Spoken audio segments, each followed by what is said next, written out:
Hello, friend. Welcome back and just about Happy New Year.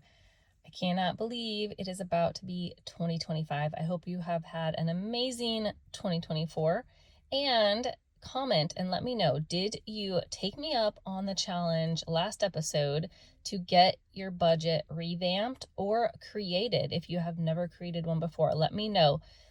This episode is going to help you further the next steps now that you have your budget ready to go as a working tool for you in 2025. So we're going to talk about tracking your spending against your budget and what some tool options are for you and just what might work the best for your personality. So let's jump on in to today's episode. Okay, so talking about tracking your spending. Once you have a budget, why is it so important to track your spending? It's because you don't know, if you're not tracking, how you are doing against the budget you've created. You don't know if categories are realistic. You don't know if you are overspending anywhere, if you have extra money that you can use. If you find a stock up deal, for example, or something that's an emergency, do you have the money for that? So we have to track to know if we're on track, right? We have to know what we've spent so far within each category and how much we have left and how much of the month or the week we have left as well. So if you did not do the challenge of getting your budget ready to go back and listen to the next couple episodes and get it ready to be a working tool for you in the coming year. You can make so much progress on your finances in the coming year if you stick to your budget, if you track your spending and actually follow through on the action items you set forth in your goal setting. So we track because it's so important to know where our money is going, where we could cut back if we have some big financial goals we'd like to achieve. We know what money we can move to further those goals even faster, like a debt payoff, saving up for something. You have to know where your money is going in order to make any kind of changes and to know that it's going in the places you would like it to. There's no right or wrong. It's just what you want your money to go to. You can also, by tracking your spending, see any overspending patterns and it can help you work on changing those habits. All right, so I'm going to go over some different methods for tracking your spending so that you can choose to set up the right type of tracking for you. Knowing your personality or whoever in your family is going to be responsible for the tracking, it's super important that it is a method that you will stick with, that works for you with the time allowed and the details that you like to have. So, of course, number one, there's just pen and paper. The OG of all tracking methods, right? Pen and paper, writing it down.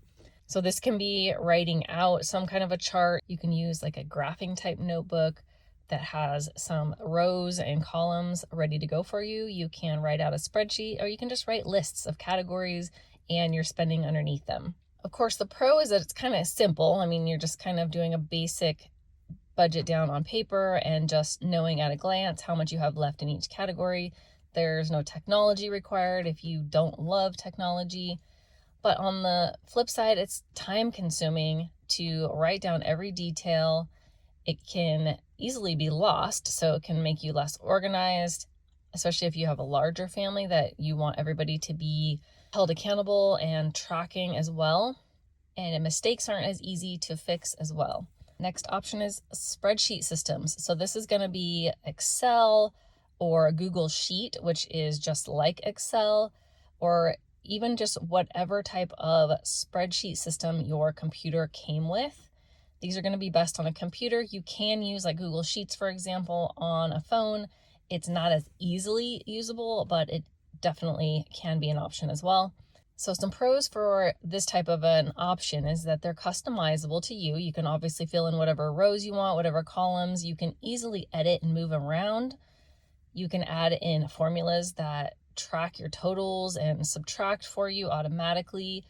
And they're typically free. Now, Excel, if you have to get Microsoft Office, is not actually free, but Google Sheets is typically free as long as you have a Google email. And these are good options for more detailed tracking if you want to know a little bit more of details.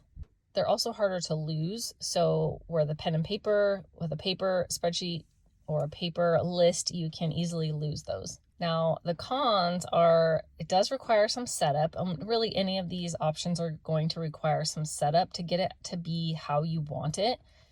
And of course, it's manual entry, so you are having to type in every single expense as you have it, which does take a little bit of time. The next type of tracking is an envelope system. So this was, I think it was made famous by Dave Ramsey, I'm not sure, but the cash envelope system, this is where you have physical cash. So you get paid. Once you get paid, you actually put the amount of cash into each envelope that you have budgeted for each category. So you have an envelope for food, an envelope for clothing, an envelope for haircuts, whatever your categories are. And you actually have physical cash in hand, which does require, of course, going to the bank. So that's a con, is it's not that practical if you have to go to the bank and have all of this cash that you're carrying around.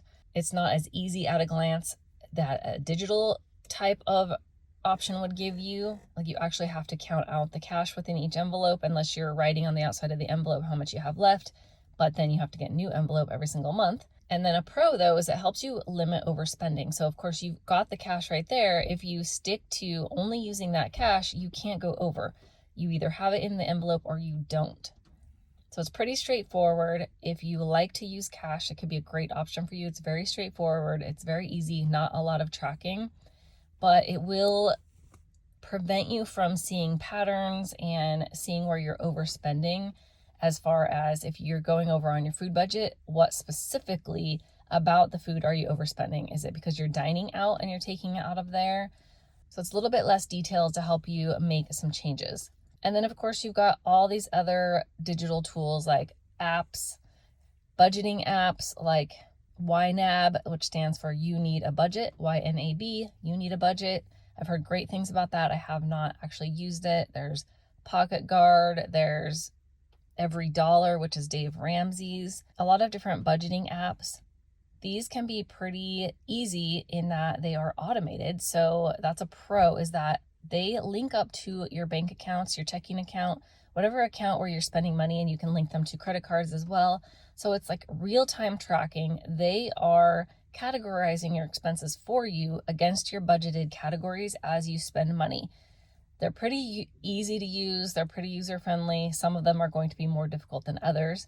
So you'd want to play around and see which one would work the best for you. And you could have it as grab and go on your phone very easily. Now, the cons is some of them do require a paid subscription. And then also a con in some that I have used in the past is just miscategorizing. So they may put something in a category where they think, based on the name of what you're spending, the company you're spending it at, they assume it's one category and it's actually a different one. So this can also be kind of difficult if you, let's say you go to like a department store, like a Kroger, Fred Meyer, something like that, and you buy a gift for somebody and the app assumes it is groceries, for example. Other digital tools you've got are banking apps. So some of them have some budget features as well. And you want to consider, is it something that's easily shareable with your family? So with other family members or spouse or partner, if you want both of you to have at a glance access, then make sure you're picking the app that will allow you that as well. So how do you choose the right tool for you, for your spouse or partner, for your family, if you want them involved?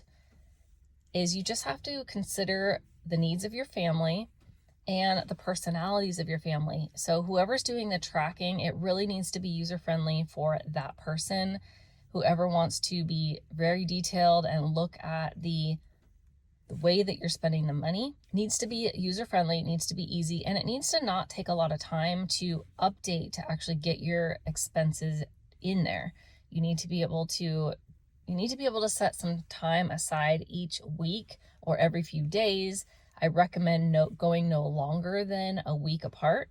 Just schedule it in your calendar and have it be something you do every single weekend or every Wednesday evening or whatever the time is, and stick to it. You have to do it fairly often in order to really be keeping on track with how much you have left within each category, especially those that you tend to use often, like groceries or food. That's something you use food every single day, of course, and you probably purchase it several times throughout the month. So think of what you're going to stick to, what is easy enough for you to do, what is fast enough for you to do, what is going to give you and your entire family that transparency that you would like everybody to have to see how you're doing on track with your budget. And I highly, highly recommend testing this out. So there's no one size fits all. Try one that seems like a good option. Try it out for a bit and just see. You can always make a change. You've got to keep working to find the right tool that's best for you and your family. So just try something out for a few weeks, see how you do, and see how you do with your schedule. Is that a good day and time that you've chosen to actually stick to doing it? Do you need to adjust to do a different day and time? Is it too many expenses to do at once? Then maybe you need to do every 2 or 3 days. Maybe whoever is tracking the spending is not the right person in the family to do it, and you can delegate to somebody else.